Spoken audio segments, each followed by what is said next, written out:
বুঝাম সমাজত যদি চলি আছে নবী করিম আলাইহিস সালাতু ওয়াস সালামে কইছে কুরবানি করার সমর্থতার পিছত যিসকলে কুরবানি নকৰে তেওঁ যেন মোৰ ইচ্ছা লৈ নাহে এই কারণে আজকের দিনটো যে আমল হয়েছে উৎকৃষ্ট শ্রেষ্ঠ আমল হয়েছে কুরবানি করা উচ্চ নিয়তরে আল্লাহ সন্তুষ্টির কারণে আমি কুরবানি করিব না মহতরম দোস্ত আজিজ সময় বহুত কম কমিটির খবর করা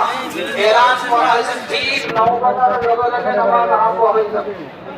এতিয়াও যিসকল ভাই আহি আছে বা থিয়াটি কৰি আছে নিজে নিজে সকলোৱে চবত আহি বহি যাওক সব ঠিক করে দিলাম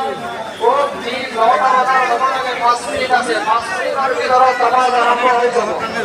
যিসকলে রাস্তাত আছে জলদি জলদি একেও সোনকালে আহি যাওক